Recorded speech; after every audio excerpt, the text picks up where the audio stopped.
Chegou a hora de saber quais foram os fundos imobiliários que mais pagaram dividendos no ano de 2023. Então, sem mais delongas, Herbert, roda essa vinheta.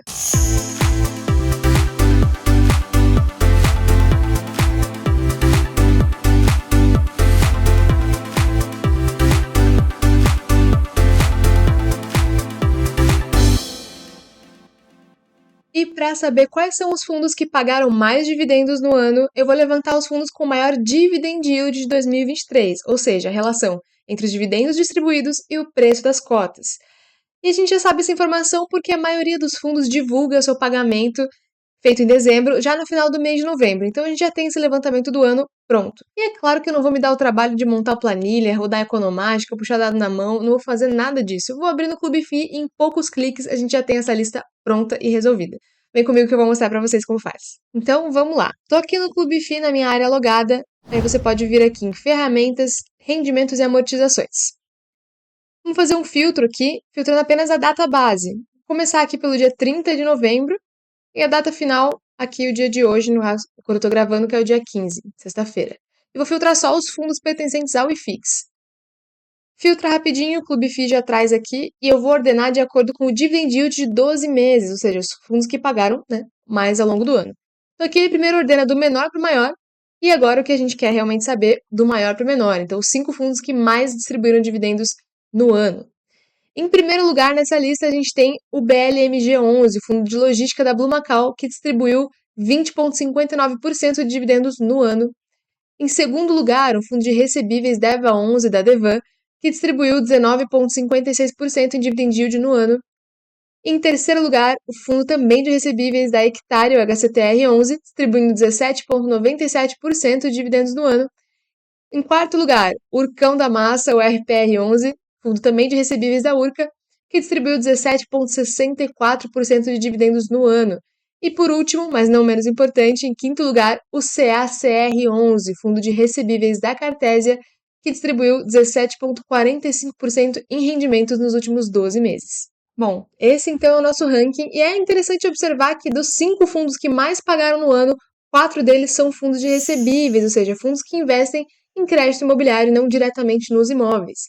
Isso está bem em linha com os dados que nos mostram que, ao longo do ano, nosso último levantamento, dentre os segmentos do IFIX, aquele segmento que mais tem distribuído, ou seja, tem o maior dividend yield, na verdade, dentre os segmentos do IFIX, são os fundos de recebíveis, justamente, que tem entregue um dividend yield, na média, de 12,9%, frente ao dividend yield médio do IFIX de 10,8%. Então, bem acima da média do benchmark. É isso muito em linha com o cenário que a gente veio de uma inflação, claro, controlada, mas na primeira parte do ano ainda bem elevada. E o percentual de juros aí, ainda estávamos numa taxa bem restritiva até o início dos cortes da Selic, agora em agosto. Então, apesar de já termos tido alguns cortes da Selic subsequentes, isso começou só na metade aí para o final do ano.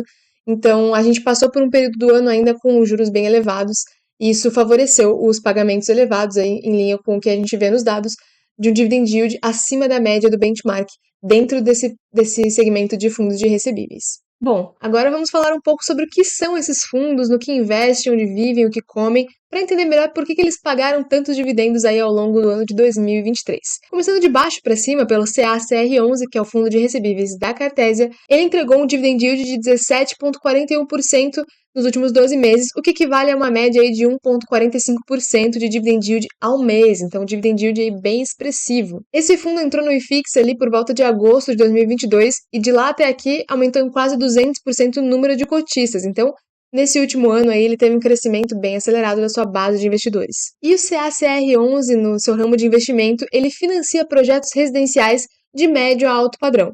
E por financiar projetos que têm riscos de obra, de entrega, de desenvolvimento mesmo, ele não é um fundo considerado high grade, ou seja, fundos que têm aí uma maior qualidade atrelado a um menor risco atrelado também normalmente a um pouco de menor retorno. Então ele seria ali de um mid yield para um high yield, que seria um fundo que tem maior retorno atrelado a um maior nível de risco, justamente por investir tanto no setor residencial quanto por ter esse risco de obra dentro da sua posição. Por que esse risco de obra? Bom, vamos considerar assim. Imagina que você está construindo a sua casa. Não sei se você já fez alguma reforma ou já construiu alguma coisa.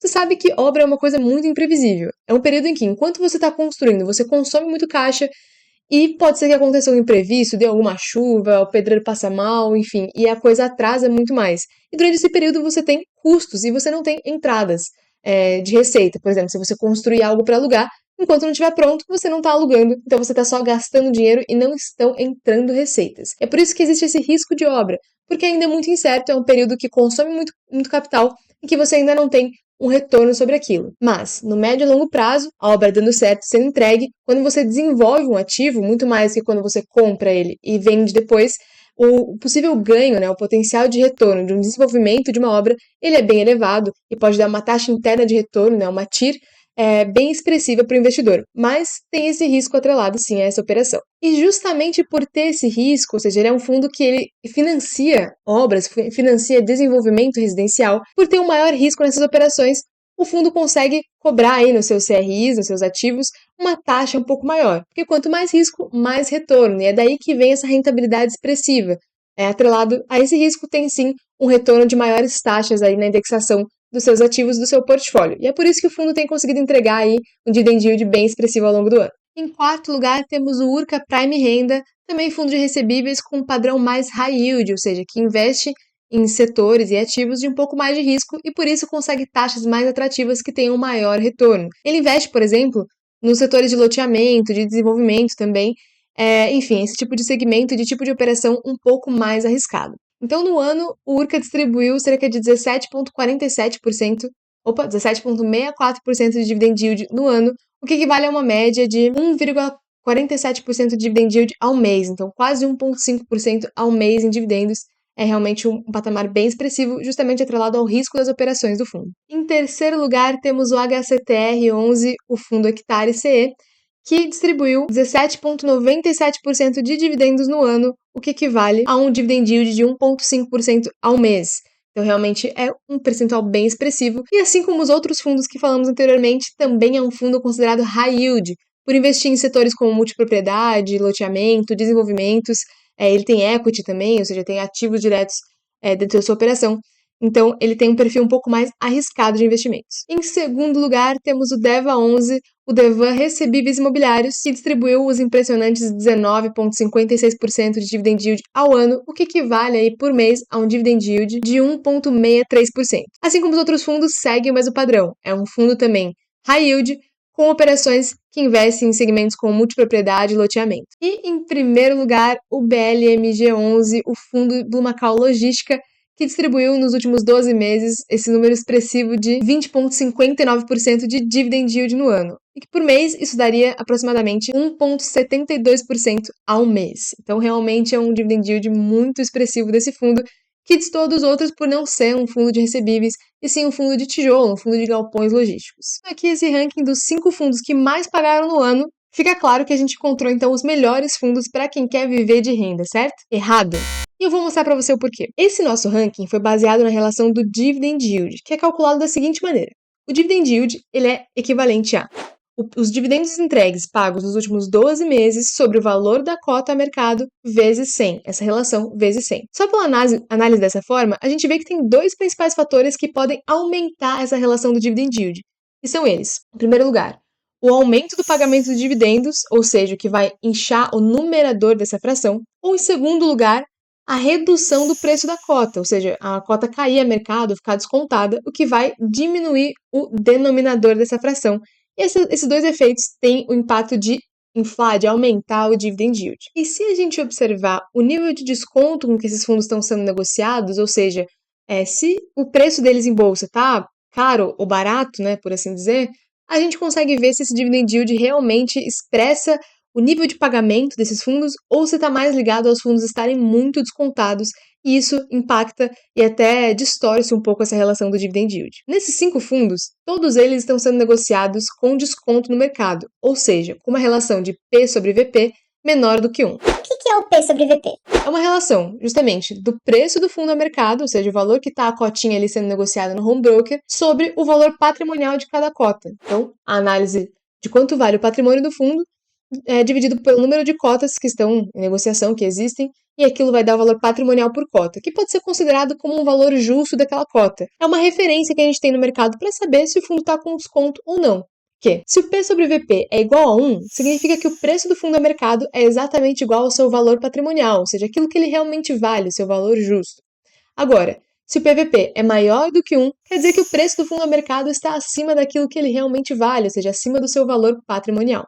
E no caso dele estar abaixo de 1, que é o caso desses fundos aqui do ranking, significa que os fundos estão com desconto no mercado, ou seja, sendo negociados abaixo do seu preço justo. E esse desconto influencia sim na relação do dividend yield. Agora, é preciso a gente ver o montante, aí, o valor ou a intensidade desse desconto para ver se realmente é o nível de desconto que distorce a relação do dividend yield ou se não, se realmente é um fator que impacta pouco e realmente os fundos estão pagando muito bem e é por isso que eles têm esse dividend yield que se destaca entre os 5 maiores do mercado no IFIX esse ano. E para fazer isso, eu fiz uma simulação aqui de qual seria realmente o dividend yield desses fundos se eles estivessem sendo negociados a um PVP igual a 1, ou seja, o preço a mercado igual ao valor patrimonial das cotas. E fazendo isso, a gente teria uma ideia de que o fundo sem desconto no seu preço justo, levando em consideração, então, aquilo que ele está pagando de fato de dividendos em relação ao que ele vale, se esse valor é realmente expressivo ou não, se seria realmente algo que se destaca dentre a média do mercado.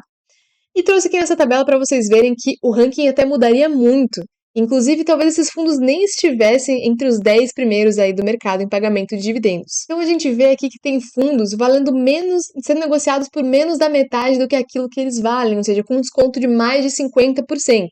Por exemplo, o HCTR11, que está com PVP de 0,31, é como se ele estivesse valendo sendo negociado a um preço que vale 30% daquilo que ele vale, ou seja, 30% do seu valor patrimonial. Então, um desconto bem expressivo no valor da cota. Isso, com certeza, manipulou, sim, esse dividend yield, distorcendo um pouco os valores. Se ele estivesse sendo negociado exatamente por aquilo que ele vale, o seu dividend yield seria de 5,67% nos últimos 12 meses. Então, é um dividend yield que não é muito elevado, em especial para os fundos de papel, que, como eu falei, dentre os segmentos do IFIX, estão com a média de pagar mais do que 12% ao ano, então até mais do que 1% ao mês. Aqui, com esse valor, ele estaria entre os últimos, provavelmente ali, entre os fundos que estão pagando dividendo mensalmente. Então, realmente, o fundo estaria com um PVP bem diferente e só nesse ranking aqui ele passaria para o último lugar. E o que chama a atenção aqui positivamente seria o CACR11, o fundo que estava em quinto lugar no nosso ranking de maiores pagadores, segundo o dividend yield, mas se a gente fizer uma análise do que seria o dividend yield dele nos últimos 12 meses, considerando ele sendo negociado sem desconto nenhum sobre o seu valor patrimonial, o dividend yield quase não se altera, porque o fundo está só com aí 1% de desconto em cima do seu valor patrimonial. Ou seja, está sendo negociado ao mercado a um preço muito próximo daquilo que ele realmente vale. Então esse dividend yield, ele realmente expressa o nível de pagamento do fundo e a gente vê que fica bem parecido. Ele passaria de 17,46% para 17,32%, que é um valor bem expressivo acima da média do segmento que a gente viu ali naquele gráfico no começo do vídeo. E o que eu quero dizer com tudo isso? Eu trouxe um ranking, depois eu desmontei ele inteiro para falar uma coisa para vocês. Ao escolher um fundo imobiliário, perseguir o maior dividend yield não é a melhor estratégia. Isso porque o dividend yield é apenas um indicador e é preciso analisar muitas outras coisas, porque esse indicador pode estar sim sendo influenciado por outros fatores. Então, o dividend yield não quer dizer necessariamente que o fundo é um bom pagador. Pode ser apenas um fundo extremamente amassado, extremamente descontado, que está pagando um nível ok ou até baixo de rendimento por aquilo que ele vale e até pelo capital que você vai investir nele. Então, perseguir um maior dividend yield pode não ser a melhor estratégia para você. O dividend yield é uma análise complementar, até assim, uma das últimas para olhar ao escolher um fundo.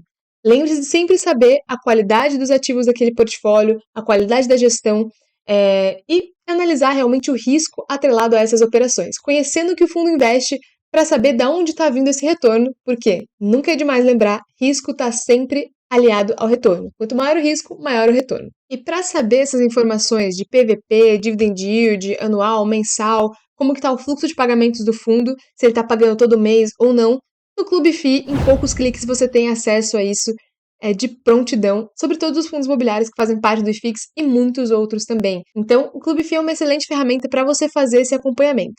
E caso você não queira fazer esse acompanhamento, então ainda tem alguma dúvida de como começar a conhecer, a gente tem uma série de vídeos aqui no YouTube falando sobre isso, algumas lives do Clube FI e também, claro, as carteiras recomendadas do clube. Então, para você que quer indicações que já passaram pelo filtro dos analistas e são recomendados para você comprar, a gente analisando qualidade de gestão, risco de portfólio, qualidade dos ativos, localização, vacância, inadimplência, enfim, todas as variáveis possíveis e imagináveis já passadas pela análise prévia de analistas, você pode seguir as carteiras recomendadas do clube, que é uma excelente opção. Então, é isso. Esse foi o vídeo de hoje, pessoal. Espero que vocês tenham gostado. Se tiverem alguma dúvida, deixe aqui nos comentários. Já deixa seu like nesse vídeo e me segue lá no Instagram, @alaninvest, para mais informações sobre investimentos e sobre o mundo de fundos imobiliários.